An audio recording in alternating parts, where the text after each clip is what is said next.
Hello, good morning, जोहार। मैं पूनम और आप देख रहे हैं 24 झारखंड न्यूज। चलिए जानते हैं आज की 25 मुख्य बड़ी खबरों को। झारखंड में केजी से 8वीं तक की कक्षाएं 13 जनवरी तक रहेंगी बंद। शिक्षा विभाग ने जारी किया आदेश। झारखंड के सभी सरकारी और प्राइवेट स्कूलों में केजी से 8वीं तक की कक्षाएं 7 से 13 जनवरी तक बंद रहेंगी। शीतलहर के प्रकोप को देखते हुए शिक्षा विभाग ने ये आदेश जारी किया है। कक्षा 9 से 12वीं तक की कक्षाएं पहले की तरह चलती रहेंगी। इससे पहले रांची जिले के सभी कोटि के सरकारी और प्राइवेट स्कूलों को 6 और 7 जनवरी को बंद रखने का निर्देश दिया गया था। कड़ाके की ठंड को देखते हुए ये निर्णय लिया गया था। रांची के उपायुक्त मंजूनाथ भजंत्री की ओर से ये आदेश शनिवार को जारी किया गया था। झारखंड में कड़ाके की ठंड पड़ रही है। इसे देखते हुए झारखंड के स्कूली शिक्षा एवं साक्षरता विभाग ने केजी से 8वीं तक की कक्षाओं को बंद रखने का निर्देश दिया है, ताकि छोटे छोटे बच्चों को कड़ाके की सर्दी से राहत मिल सके। बच्चों को सुबह सवेरे स्कूल जाना पड़ता है। शीतलहर के बढ़ते प्रकोप और रूह कंपाने वाली ठंड को देखते हुए शिक्षा विभाग ने सभी सरकारी और प्राइवेट स्कूलों में केजी से कक्षा 8वीं तक की कक्षाओं को 7 जनवरी से 13 जनवरी तक बंद रखने का आदेश जारी किया है। झारखंड के स्कूली शिक्षा एवं साक्षरता विभाग की ओर से शनिवार को 13 जनवरी तक के अवकाश का पत्र जारी किया गया है। कक्षा 9 से 12वीं तक की कक्षाएं पहले की तरह चलती रहेंगी। शिक्षक पहले की तरह विद्यालय जाएंगे और स्कूल के कार्य संपन्न करेंगे। मौसम विभाग ने लोगों से कड़ाके की ठंड और शीतलहर से बचने की अपील की है। शिक्षा विभाग ने मौसम के मिजाज को देखते हुए बच्चों के हित में 1 सप्ताह स्कूल बंद रखने का निर्देश दिया है। जेपीएससी अध्यक्ष पद भरने की मांग को लेकर छात्र बैठे धरने पर, निकाला कैंडल मार्च। 22 अगस्त 2024 से जेपीएससी अध्यक्ष का पद खाली है। ऐसे में छात्र लगातार मांग कर रहे हैं कि सरकार जल्द से जल्द इस पद को भरे। दरअसल अध्यक्ष के न होने से आयोग के कई काम लंबित हैं। बीते 4 महीने से पद खाली होने के कारण कई परीक्षाओं के रिजल्ट अधर में लटक गए हैं। इतने लंबे समय के इंतजार के बाद भी जेपीएससी को जब अध्यक्ष नहीं मिला, तब छात्रों ने आज आयोग के दरवाजे पर धरना दे दिया।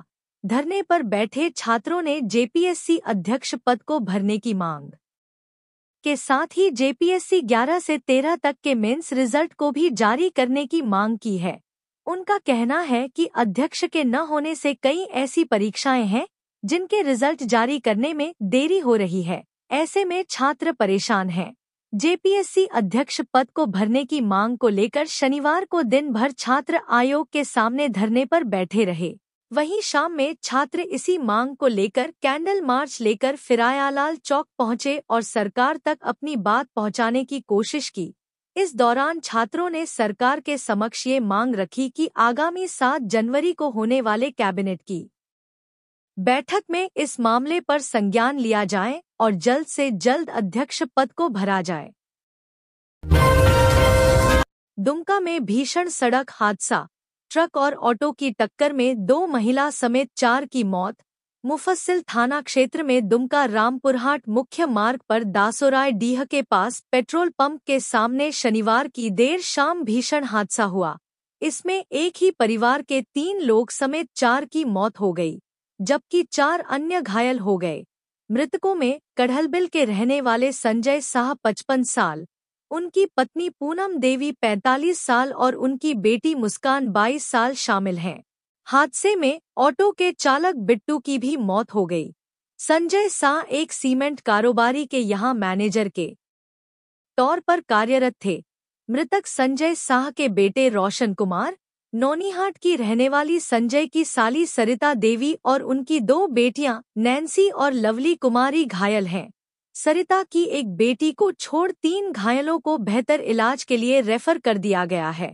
बताया जा रहा है कि एक ऑटो रिक्शा में संजय साह अपने परिवार और साली और उनकी बेटियों को लेकर मसानजोर घूमने गए थे। वहां से लौटने के क्रम में मुफस्सिल थाना क्षेत्र के दुमका रामपुरहाट मुख्य पथ पर दासोराय डीह के पास ऑटो और धान लदे ट्रक की आमने सामने की टक्कर हो गई। काफी दूर तक ट्रक ने ऑटो को घसीट दिया। धान लदा ट्रक पश्चिम बंगाल जा रहा था। सूचना पाकर पुलिस तुरंत पहुंची और सभी को इलाज के लिए फूलो झानो मेडिकल कॉलेज अस्पताल लाया गया, जहां पति पत्नी और उनकी बेटी समेत 4 को डॉक्टर ने मृत घोषित कर दिया। नए साल पर आईजी सुदर्शन मंडल सहित पुलिस विभाग के वरिष्ठ अधिकारियों ने मुख्यमंत्री हेमंत सोरेन को दी बधाई। नए साल पर मुख्यमंत्री हेमंत सोरेन से पुलिस विभाग के आला अफसरों ने शनिवार को मुलाकात की है। काके रोड स्थित मुख्यमंत्री आवास में आईजी सुदर्शन मंडल, आईजी ऑपरेशन एवी होमकर, डीआईजी कार्मिक नौशाद आलम, एसएसपी रांची चंदन सिन्हा और जैप 10 कमांडेंट पीयूष पांडे ने मिलकर नए साल की शुभकामनाएं दी है। इस अवसर पर सभी ने मुख्यमंत्री को नव वर्ष 2025 की बधाई देते हुए किताब और पुष्प गुच्छ दिया है। मुख्यमंत्री ने भी सभी अधिकारियों को नव वर्ष की शुभकामनाएं दी और उनके मंगलमय जीवन की कामना की। चौकीदार भर्ती परीक्षा में गड़बड़ी के आरोप, अभ्यर्थियों ने एग्जाम रद्द करने की मांग को लेकर किया प्रदर्शन। चौकीदार परीक्षा को रद्द करने की मांग को लेकर भारी संख्या में परीक्षार्थी जिला उपायुक्त कार्यालय पहुंचे और धरना प्रदर्शन कर जमकर हंगामा किया। परीक्षा देने वाले अभ्यर्थियों ने कहा कि परीक्षा प्रश्न गलत था और रिजल्ट में गड़बड़ी हुई है। अगर परीक्षा रद्द नहीं हुआ तो व्यापक आंदोलन होगा। वहीं जिला उपायुक्त ने कहा कि शिकायत ले ली गई है, जांच कराई जा रही है। देश में परीक्षाओं के बाद गड़बड़ी के आरोप और फिर हंगामा अब आम होता जा रहा है। इसी क्रम में पूर्वी सिंहभूम जिले में हुए चौकीदार परीक्षा में गड़बड़ी का मामला सामने आया है। जमशेदपुर जिला उपायुक्त कार्यालय में पूर्वी सिंहभूम जिले के चौकीदार परीक्षा को रद्द करने की मांग को लेकर परीक्षार्थियों ने धरना प्रदर्शन किया। अभ्यर्थियों ने जिला प्रशासन के खिलाफ नारेबाजी भी की। माहौल को देखते हुए जिला 5 परीक्षार्थियों को बुलाकर उनकी समस्या को सुना गया और हर संभव मदद करने का भरोसा उपायुक्त अनन्या मित्तल ने दिया। उन्होंने बताया कि कई अभ्यर्थियों ने इस परीक्षा को लेकर आपत्ति दर्ज कराई है। एडीएम लॉ एंड ऑर्डर को जांच के लिए कहा गया है। इधर अभ्यर्थियों ने बताया कि 22 दिसंबर 2024 को आयोजित लिखित परीक्षा में भारी गड़बड़ी हुई थी। परीक्षा में कई प्रश्नों के उत्तर के विकल्पों में गड़बड़ी थी। अभ्यर्थियों ने शिकायत की है कि कुछ प्रश्नों के उत्तर में दोनों विकल्प सही थे, जबकि कुछ अन्य प्रश्नों का कोई विकल्प सही नहीं था। आधिकारिक वेबसाइट पर जारी कट ऑफ सूची में भी गंभीर त्रुटियां पाई गई हैं। इसके साथ ही मेरिट लिस्ट और अंक सूची भी जारी नहीं की गई है, जिससे परीक्षा परिणामों में पारदर्शिता की कमी महसूस हो रही है। अभ्यर्थी राजू महतो ने बताया कि चौकीदार बहाली के लिए परीक्षा का रिजल्ट 2 जनवरी को जारी हुआ है। इसमें पूरी तरह से धांधली हुई है। उन्होंने मांग की है कि परीक्षा को रद्द किया जाए, अन्यथा व्यापक आंदोलन होगा। रांची डीसी ने शीतलहर को देखते हुए अधिकारियों को अलाव जलाने और कंबल वितरण का निर्देश दिया। रांची डीसी मंजुनाथ भजंत्री द्वारा रांची जिला में पड़ रहे शीतलहर को देखते हुए सभी प्रखंड विकास पदाधिकारी, अंचल अधिकारी को विशेष रूप से निर्देश देते हुए शहरी एवं ग्रामीण क्षेत्रों के सभी प्रमुख चौक चौराहों पर अलाव और कंबल वितरण का निर्देश दिया गया। साथ ही उन्होंने रांची जिला के सभी प्रखंड विकास पदाधिकारियों को अपने अपने क्षेत्रों में सभी जरूरतमंदों को कंबल वितरण करने का निर्देश दिया गया है, जिस पर लगातार रांची जिला के सभी प्रखंड विकास पदाधिकारी द्वारा कंबल का वितरण किया जा रहा है। साथ ही प्रखंड और पंचायतों में अलाव की समुचित व्यवस्था की गई है। उपायुक्त द्वारा शीतलहर को देखते हुए संबंधित सभी पदाधिकारियों को कई अहम निर्देश दिए गए हैं। उनके द्वारा विशेष रूप से कहा गया है कि बेघर लोगों को ठंड में किसी प्रकार की समस्या न हो, इसका ख्याल रखें। साथ ही सड़कों और चौराहों पर रह रहे लोगों को आश्रय गृह में रखें। जानकारी हो कि उपायुक्त द्वारा ठंड के मद्देनजर स्वयं रात्रि में भ्रमण करके तमाम व्यवस्था को देख रहे हैं।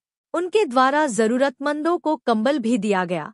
जानकारी हो कि जिले में पड़ रही शीतलहर को देखते हुए विद्यालय में पढ़ने वाले छात्र छात्राओं को कठिनाइयों को देखते हुए 6 और 7 जनवरी को जिले के सभी सरकारी उच्च, मध्य, प्राथमिक विद्यालय एवं सभी निजी विद्यालय पूर्णतः बंद करने का निर्देश दिया गया है।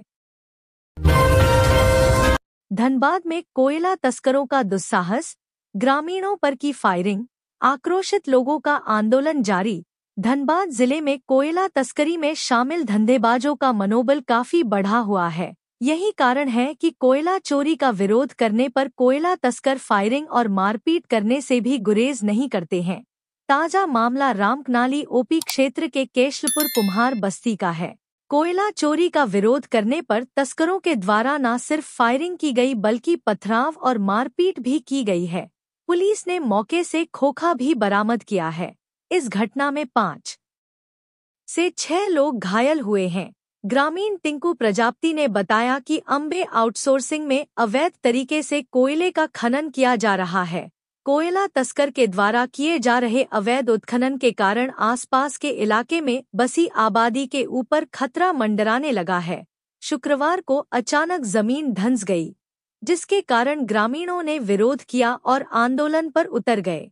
जिस जगह से कोयले की तस्करी रात में की जा रही है, उसी स्थान पर ग्रामीण रात में धरना पर बैठे थे। इस दौरान कोयला तस्करों के गुर्गों ने ग्रामीणों पर हमला कर दिया। कोयला तस्करों द्वारा ग्रामीणों पर फायरिंग, पथराव और मारपीट की गई, जिसमें स्थानीय 6 लोग घायल हो गए, जबकि एक की स्थिति गंभीर बनी हुई है, जिसे इलाज के लिए बीजीएच में भर्ती कराया गया है। वहीं स्थानीय महिलाओं ने कहा कि कोयला तस्करों के द्वारा फायरिंग और मारपीट की गई है, जिसमें कई लोग घायल हैं। मंत्री इरफान अंसारी ने मल्लिकार्जुन खड़गे से की मुलाकात, मंत्रालय की योजनाओं से कराया अवगत। झारखंड सरकार के स्वास्थ्य एवं खाद्य आपूर्ति मंत्री डॉक्टर इरफान अंसारी ने शनिवार को दिल्ली में कांग्रेस पार्टी के राष्ट्रीय अध्यक्ष मल्लिकार्जुन खड़गे से मुलाकात की। दोनों की यह मुलाकात लगभग आधे घंटे तक चली, जिसमें मंत्री इरफान ने झारखंड में कांग्रेस पार्टी के संगठन सशक्तिकरण और संबंधित मंत्रालय की योजनाओं से राज्य की जनता को अधिक से अधिक लाभ पहुंचाने के विषय में कांग्रेस अध्यक्ष के साथ चर्चा की। बता दें कि खड़गे ने डॉक्टर इरफान अंसारी की हौसला अफजाई करते हुए कहा कि वो जामताड़ा से लगातार तीसरी बार विधायक बने, क्योंकि उन्होंने कांग्रेस पार्टी की विचारधारा अपनाकर हमेशा जनता की सेवा की है। इसके साथ ही कांग्रेस पार्टी के संगठन को भी मजबूत करने का काम किया है। इरफान अंसारी ने सिर्फ जामताड़ा ही नहीं, बल्कि आम जनता की भलाई के लिए पूरे झारखंड में कार्य किया है। अब वो बतौर मंत्री पहले दिन से ही राज्य की जनता के हित के लिए पूरी मेहनत और ईमानदारी से कार्य कर रहे हैं। इससे मुझे काफी खुशी हुई। मेरा आशीर्वाद डॉक्टर इरफान अंसारी के साथ है। पार्टी को ऐसे ही मजबूत और प्रतिज्ञाबद्ध कार्यकर्ता की जरूरत। जामताड़ा में पेट्रोल पंप और अन्य स्थानों पर नहीं हो पा रहा ऑनलाइन भुगतान। जामताड़ा शहर में साइबर अपराधियों ने नया तरीका अपनाया है, जिससे शहर में कई स्थानों पर ऑनलाइन भुगतान की प्रक्रिया प्रभावित हो गई है। जिले में स्थित 4 पेट्रोल पंपों पर अब ग्राहक मोबाइल ऐप्स जैसे फोन पे के माध्यम से पेमेंट नहीं कर पा रहे हैं। ऐसा इसलिए हुआ है क्योंकि साइबर अपराधियों ने इन पंपों के खातों में फर्जी लेनदेन कर दिया था, जिसके बाद बैंक ने इन पंपों के अकाउंट्स को ब्लॉक कर दिया। अब पेट्रोल पंपों पर कैश में भुगतान की मांग की जा रही है। इसके अलावा शराब की दुकानों पर भी ऑनलाइन पेमेंट बंद कर दिया गया है, क्योंकि साइबर अपराधियों ने यहां भी विभाग को चूना लगाया है। शहर के बड़े कपड़ा दुकानों में भी मोबाइल पेमेंट का विकल्प हटा लिया गया है। जामताड़ा जिले का नाम साइबर अपराध के लिए पूरे देश में प्रसिद्ध है। यहाँ के अपराधी विभिन्न तकनीकों का इस्तेमाल करते हुए लाखों रुपए की धोखाधड़ी कर चुके हैं। 2024 में अब तक जिले में पुलिस ने 222 साइबर अपराधियों को गिरफ्तार किया है, जो पिछले साल की तुलना में एक बड़ी उपलब्धि मानी जा रही है। हालांकि पुलिस द्वारा की गई सख्त कार्रवाई और डीएसपी स्तर के अधिकारियों की नियुक्ति के बाद अपराधियों के खिलाफ लगातार छापेमारी की जा रही है। इस दौरान साइबर अपराधी पकड़े जाने के मामले में कमी भी आई है। 2024 में अब तक साइबर पुलिस ने केवल 74 शिकायतें दर्ज की हैं, जो पिछले साल से काफी कम हैं। पुलिस ने अपराधियों से 27 लाख रुपए की नकदी भी बरामद की है, जो एक रिकॉर्ड है। भूमि संरक्षण विभाग की योजनाएं जनता तक नहीं पहुंचने से मंत्री शिल्पी नेहा तिर्की नाराज, काम में तेजी लाने का दिया निर्देश। नेपाल हाउस के एनआईसी सभागार में भूमि संरक्षण निदेशालय के साथ ऑनलाइन मीटिंग के दौरान मंत्री शिल्पी नेहा तिर्की ने योजना की प्रगति रिपोर्ट की समीक्षा की। इस दौरान उन्होंने पाया कि कई ऐसी योजनाएं हैं जो सही तरीके से नहीं चलाई जा रही हैं, काम में सुस्ती है। ऐसे में उन्होंने नाराजगी व्यक्त की। समीक्षा के दौरान रांची, खूंटी, धनबाद, गुमला और देवघर जिले में संचालित योजनाओं की सुस्त रफ्तार की बात सामने आई। मंत्री शिल्पी नेहा तिर्की ने भूमि संरक्षण विभाग के पदाधिकारियों को अगले 2 दिनों में क्षेत्र के विधायकों से मिलकर योजना की जानकारी देने का निर्देश दिया। उन्होंने कहा कि विभागीय अधिकारियों की सुस्ती की वजह से विभाग अपने लक्ष्य को हासिल नहीं कर पा रहा है। विभाग के द्वारा लाभुकों के लिए संचालित तालाब निर्माण, डीप बोरिंग योजना, ट्रैक्टर खरीद, कृषि संयंत्र का अपेक्षित लाभ नहीं दिया जा सका है। जितनी संख्या में आवेदन का अनुमोदन होना चाहिए, उस लक्ष्य से ये 5 जिले काफी पीछे हैं। आगे उन्होंने कहा कि विभाग को ब्रिज की भूमिका अदा करने की जरूरत है, ताकि लाभुकों तक सही जानकारी और समय के साथ योजना पहुंच सके। साथ ही मंत्री शिल्पी नेहा तिर्की ने यह आदेश भी दिया कि योजना का लाभ लेने से संबंधित फॉर्म जिला मुख्यालय के साथ साथ प्रखंड कार्यालय में भी उपलब्ध रहना चाहिए। राज्य के विधायकों को भी योजना से संबंधित फॉर्म उपलब्ध कराए जाए, ताकि जरूरतमंद किसानों को लाभ मिल सके। किसानों के साथ बेहतर सामंजस्य बनाकर ही विभाग की योजना को धरातल पर उतारा जा सकता है। मंत्री शिल्पी नेहा तिर्की ने कहा कि राज्य स्तर पर भूमि संरक्षण विभाग के द्वारा संचालित योजनाओं की मॉनिटरिंग जरूरी है। इसके साथ ही मंत्री ने हर महीने निदेशालय स्तर पर योजनाओं की प्रगति रिपोर्ट पर समीक्षा करने का भी आदेश दिया है। वहीं भूमि संरक्षण विभाग के निदेशक को 3 से 4 दिन में जिला स्तर पर रिपोर्ट लेने का निर्देश दिया गया है।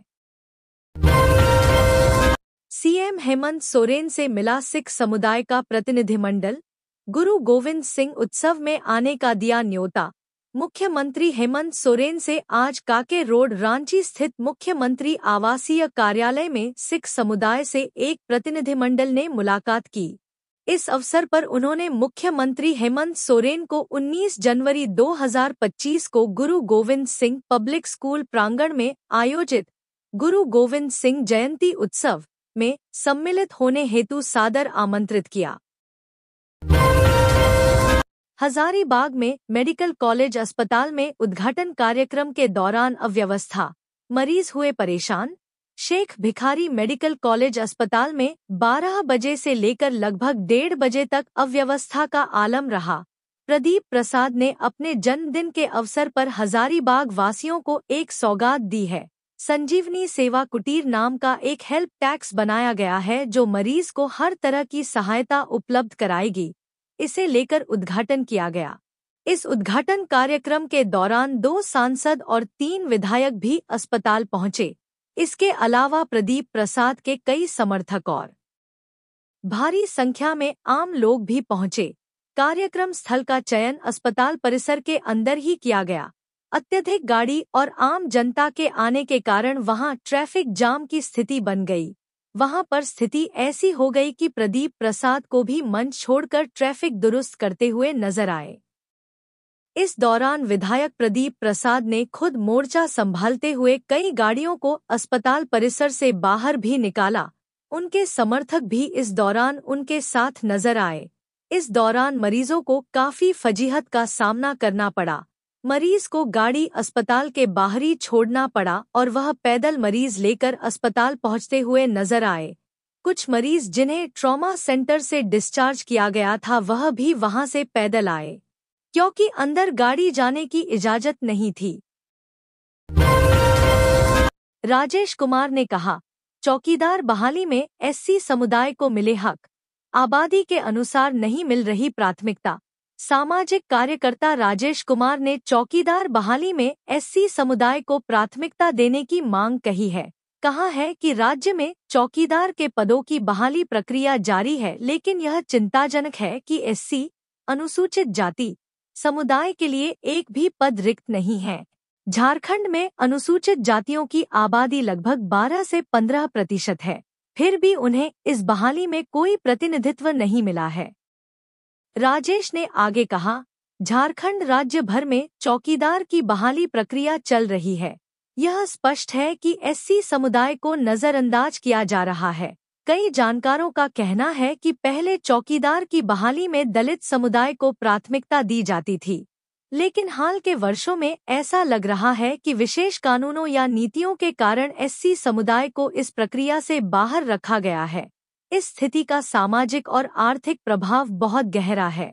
बेरोजगारी की समस्या से जूझ रहे एससी समुदाय के युवाओं के लिए चौकीदार की नौकरी एक महत्वपूर्ण अवसर हो सकती थी।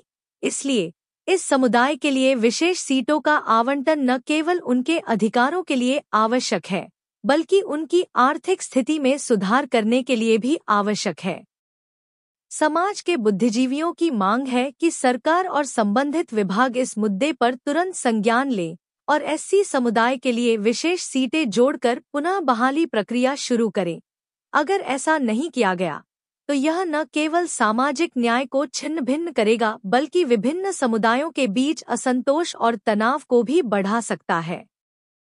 तो ये थी आज की झारखंड की टॉप बड़ी खबरें। इसी तरह झारखंड की हर छोटी सी बड़ी खबर देखने के लिए आप हमारे चैनल 24 झारखंड न्यूज को सब्सक्राइब करके बेल आइकन प्रेस कर ले, जिससे झारखंड की हर छोटी सी बड़ी खबर की अपडेट आप तक पहुंचता रहे। तो आज के लिए बस इतना ही, हमें दीजिए इजाजत, फिर मिलते हैं नेक्स्ट न्यूज में।